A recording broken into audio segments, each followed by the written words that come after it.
Port Adelaide has launched an astonishing attack on the AFL and the Seven Network in retaliation for Sam Powell-Pepper's 3-match suspension for making inappropriate contact with a female. An investigation into Powell-Pepper's conduct at an Adelaide nightclub lasted more than 2 weeks, with the player sidelined throughout.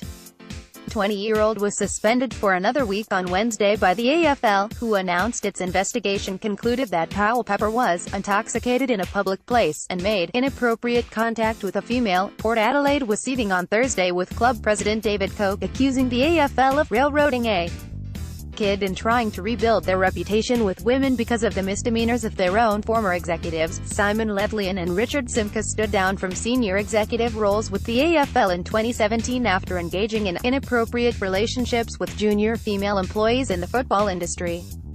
Koch added that the AFL's integrity officers refused to see CCTV footage of the Powell-Pepper incident. Collingwood president Eddie McGuire said the comments would cause a major explosion at AFL headquarters.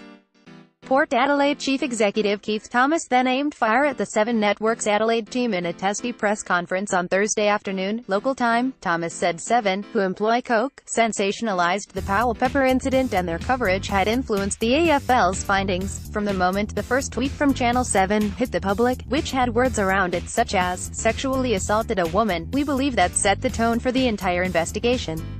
Thomas said, reporting from that moment throughout the 16-day investigation about sexual assault, groping, sickening turn of events, we believe in hindsight, having viewed the evidence, way overplayed the incident. What that meant was the investigation is immediately on the back foot, a public perception was being created and controlled and Sam had no opportunity to defend his position.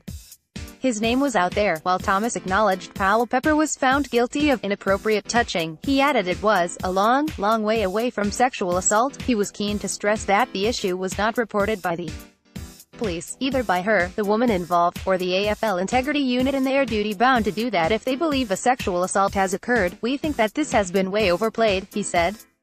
Powell-Pepper is considered one of the best young players in the competition. Photo, Getty. Thomas added that Port Adelaide would reserve all of our rights, in terms of possible legal action against Seven, and that, behind closed doors, discussions would be taking place. The statement that ignited everything announced by Triple M on Thursday, Koch said, "The whole respect and responsibility policy leaves the clubs in the dark.